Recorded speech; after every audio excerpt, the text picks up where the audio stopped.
It's 400,000 years ago, when one very confused yet very lucky human did something so simple that it accidentally rewired the entire future of our species. We'll get to that, but first, I need to take you somewhere. Somewhere cold, somewhere dark, somewhere that will make you genuinely grateful for every comfort you have ever taken for granted in your entire life. I need to take you back, way back, a few 100,000 years back. No roads, no buildings, no electricity, no phone, no blanket, no doors or walls. Nothing between you and the world except whatever animal skin you managed to wrestle off something that really didn't want to give it up. Welcome to the worst version of Earth that humans ever had to live on. Now, I want you to close your eyes. Actually, don't. You're watching a video, but mentally, then close your eyes. It's night. It is so dark that you genuinely cannot see your own hand in front of your face. Not dim, not a bit gloomy. It's just absolute, complete, total darkness. The kind of darkness that has weight to it. The kind of darkness that presses against your eyeballs and makes your brain start lying to you about what it's seeing. You are sitting on the ground, on actual ground. No chair, no cushion, no ergonomic lumbar support, just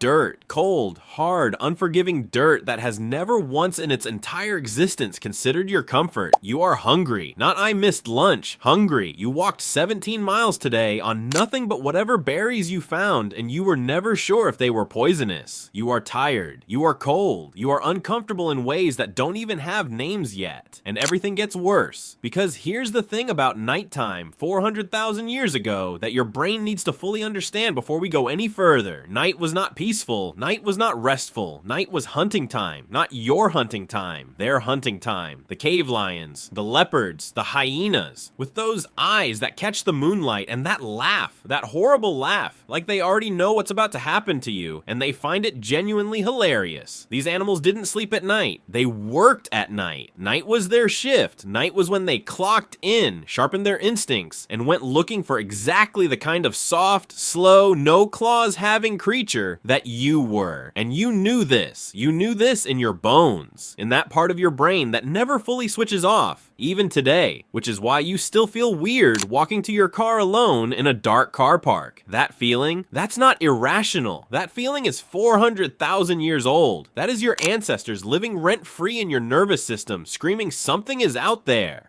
They weren't wrong, by the way. Something was absolutely out there. So what did early humans do when the sun went down? They did the only reasonable thing available to them. They shut up. They sat completely still. They held their breath. They pressed themselves against rocks and trees and each other. Not for warmth or comfort, but because they understood. Any movement meant sound. Sound meant location. And location meant something very large is finding you very quickly. The entire social life of early humanity, the talking, the laughing, the planning, the connecting, all of it died at sunset. Every single night for hundreds of thousands of years, night after night, sitting completely still in complete darkness was your best hope that tonight was not the night something decided you are tonight's dinner. Now imagine that was actually your whole life, terrified every single night, no days off. This was the human experience. This was the baseline. This was normal until it wasn't. Until one day, one specific, extraordinary, universe-altering day, something happened that changed the entire equation, and it probably started with an accident. It almost always does. And what happens next is the moment everything changes, the moment the longest, darkest, most terrifying chapter in human history ends, and the most social species on the planet finally gets its chance to become exactly that.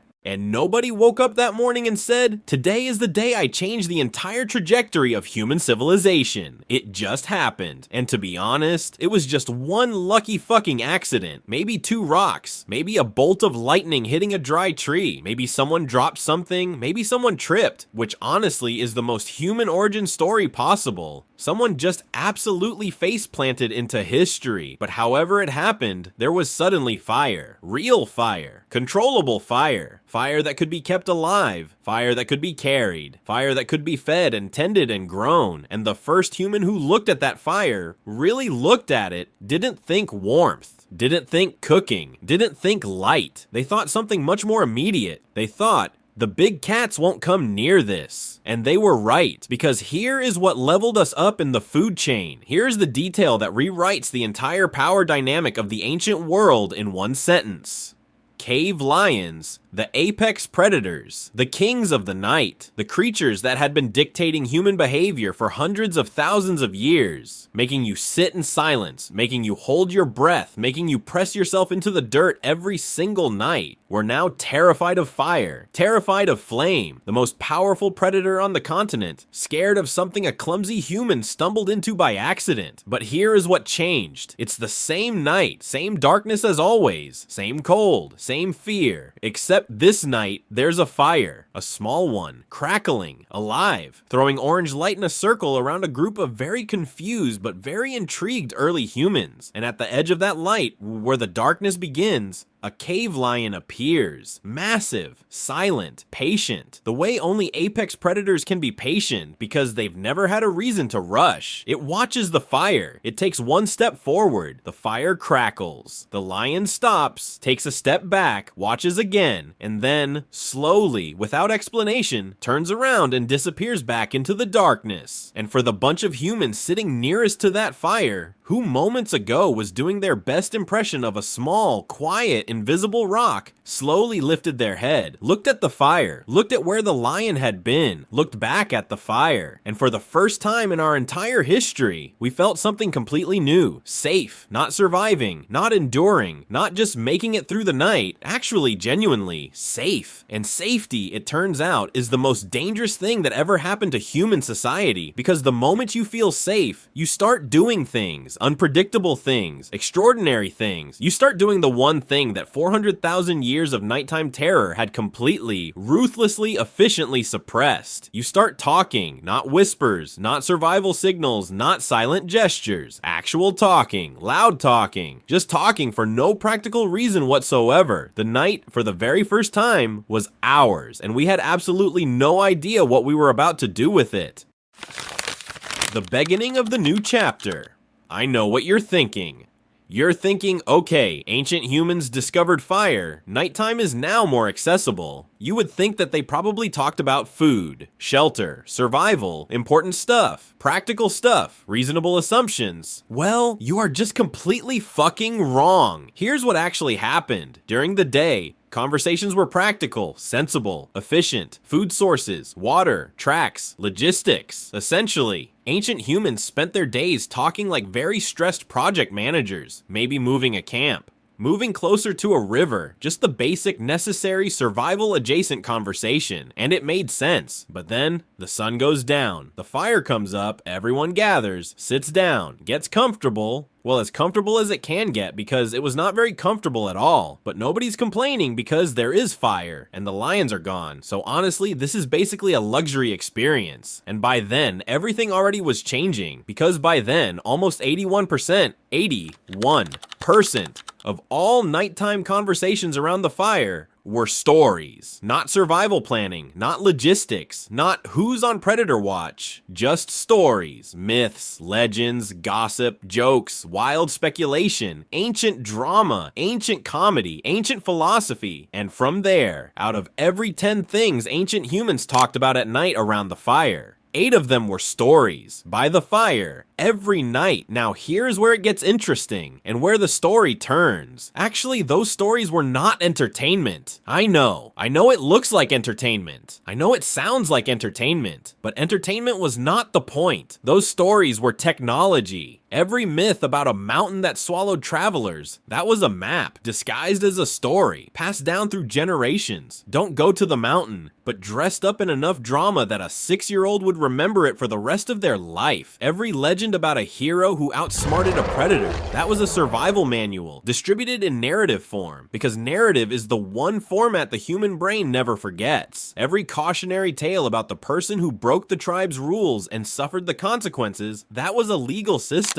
That was social contract. That was, here is what we do and do not do, and here is why. Wrapped in a story so compelling you'll tell your children, and they'll tell their children, and the rule will survive long after everyone who made it is gone. The campfire was not just a social gathering, it was a data storage system, a cultural backup, running every single night for hundreds of thousands of years. And do you know what is actually more interesting right now? At this exact moment, you are sitting watching a story about ancient humans that is using narrative, myth structure, tension, story build, just to make you remember information you would have forgotten if I just read you a list of facts. You are not watching a YouTube video. You are sitting around a campfire. We just upgraded the flames. You might be asking, so what happens now? Let me quickly explain to you something that you might have not heard about in history books. Something that was, and probably still, the most socially uncomfortable living situation that has ever existed in the entire history of our species. Because fire didn't just bring humans together. Fire also created a living arrangement that we weren't planning to deal with. Here is the situation. The fire is lit. The lions are gone. Everyone is safe. Beautiful. Wonderful. The problem is, the safety only exists inside the circle of firelight. Step outside that circle and the darkness starts again. And in that darkness, the lions are still there, waiting, patient, because lions are very good at waiting. So nobody left. The entire group, every single person, the chatty one, the grumpy one, the one who chews too loud, the elder who tells the same story every single night, the couple who are clearly having some kind of ongoing disagreement, the new parents with the baby who will not stop crying, all of them together every night around one fire in a circle with no walls, no rooms, no doors, no concept of I just need some space, because there was literally no space to get. You ate next to each other, you argued next to each other, you cried next to each other, your worst moments witnessed, your most embarrassing days remembered, your most private feelings on display whether you wanted them to be or not, every single night. And that was the first cost of safety, not a situation you want to be dealing with. But after all, that was not a huge matter to our ancestors, because they had no choice. And do you know what early humans did when they had no choice? They invented one!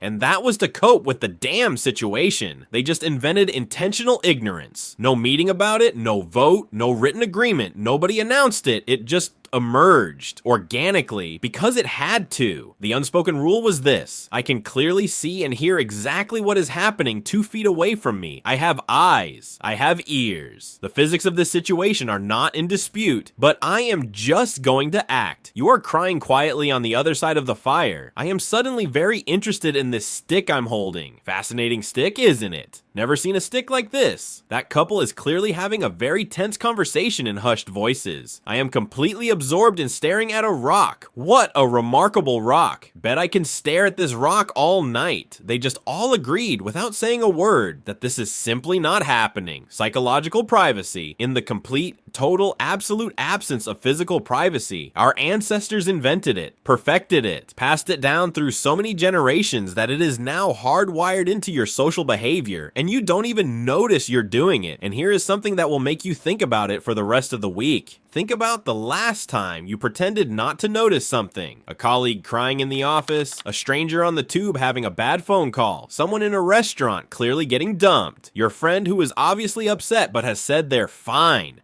You didn't look. You gave them space. You performed not noticing with quiet, practiced precision. That was not politeness you learned. That was an instinct you inherited from people sitting around a fire 400,000 years ago, doing exactly the same thing. Yes, we've been protecting each other's dignity since before we had words for dignity. If that doesn't get you, I really don't know what will. Just get the fuck out of here.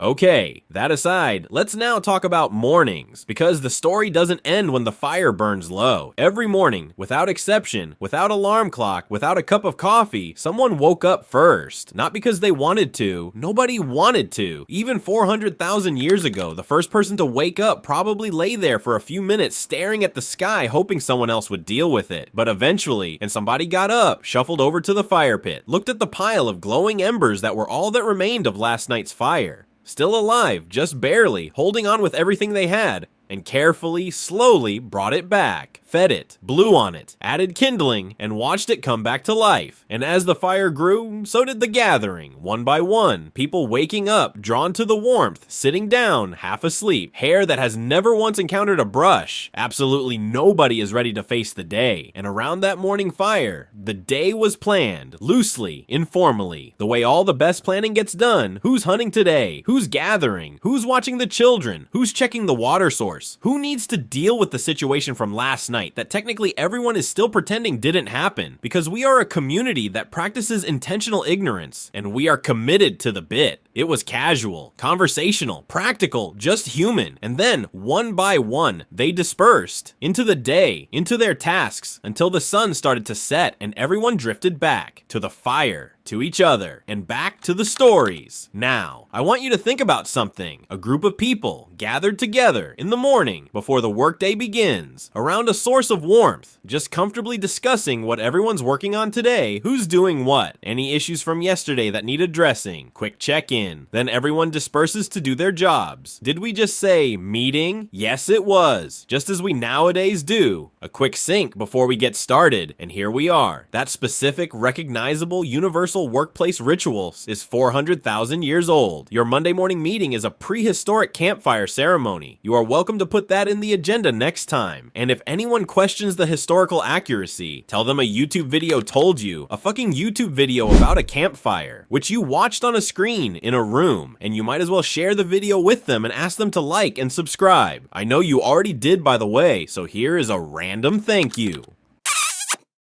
Now let's get back to our story, and this is where the story turns a little different, because everything we've talked about so far, the safety, the stories, the privacy rules, the morning planning, all of that is remarkable. All of that is world-changing. All of that deserves its own documentary, but none of it is the most important thing fire gave us. The most important thing fire gave us is time. Think about it. Before fire, every waking hour had a purpose. Hunt, gather, build, move, survive. The moment the sun started going down, you stopped doing anything except sitting very still and hoping very hard. After fire, for the first time in the history of our species, humans had free time. Real, unstructured, warm, safe, predator-free evening time where nobody needed you to do anything and nothing was trying to eat you. And the question that changes everything is, what do humans do with free time? What did they do with it? They played. They groomed each other. Not just for hygiene, but for connection. The way a hand on a shoulder says something that words don't need to. They laughed. Not survival laughing, not polite social laughing, deep, genuine, helpless laughter at something someone said around the fire that landed perfectly in the dark. They sat in silence together, comfortable silence. The kind of silence you can only have with people you fully trust. The rarest kind of silence there is. And then, slowly, gradually, over thousands and thousands of nights, they started doing something else. Something that had never happened before on Earth. They started thinking about things that didn't exist. Why does the sun move the way it does? Where do we go when we die? Is there something watching us? Something larger than us? Something that controls all of this? What are the stars? What is the darkness between them? Why do some nights feel different from others? Why does the river rise and fall? What does it mean when the birds all move in the same direction? Abstract thought, exactly the kind that leads nowhere practical, but yet everywhere important. Philosophy,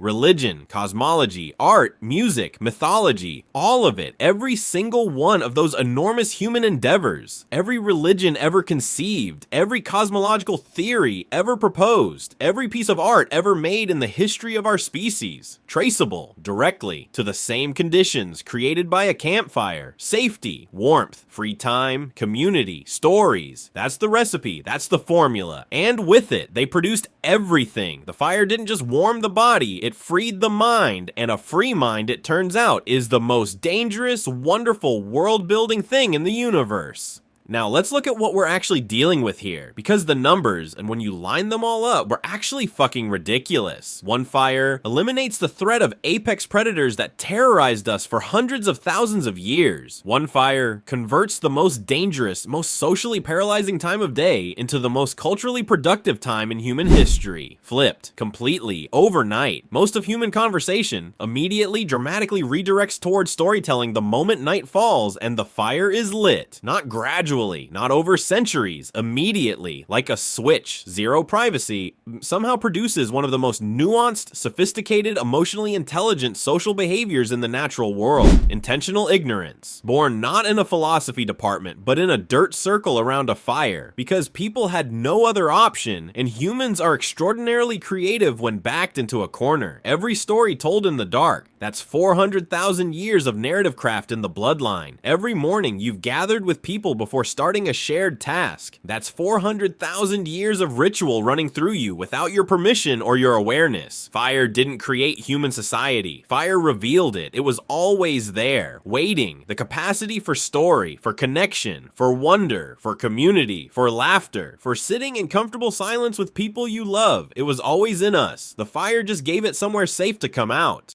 And now let me humbly leave you with something. Not a fact, not a statistic. I would like to leave you with a moment the next time you are sitting somewhere warm, with people you care about, and someone starts telling a story, and someone else laughs, and the conversation goes somewhere nobody planned, and time passes without anyone noticing, and you look around at the faces of the people in the room, and you feel, not happy exactly, but something deeper than happy, something older than happy, connected. That feeling has a name in neuroscience.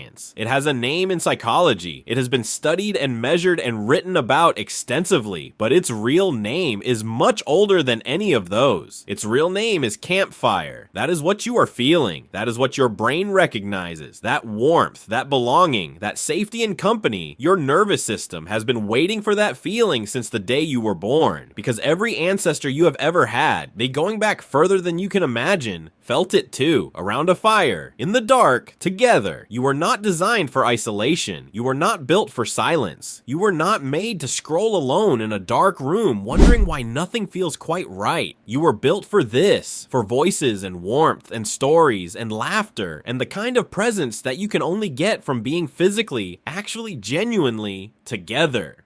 400,000 years of evolution are pointing at one thing, one consistent, persistent, unstoppable conclusion. Humans need fire, not literally, not always, but the thing fire gave us, the safety, the warmth, the circle, the stories, the connection, that part is not optional. That part is the whole point. Every candle flame you've ever found beautiful, that's a memory you didn't know you had. Every campfire that ever made you feel at home, that's your DNA saying, this is what we've always been. 400,000 years ago, someone accidentally started a fire. Humans, finally, for the first time, came in from the dark, and we haven't stopped gathering ever since.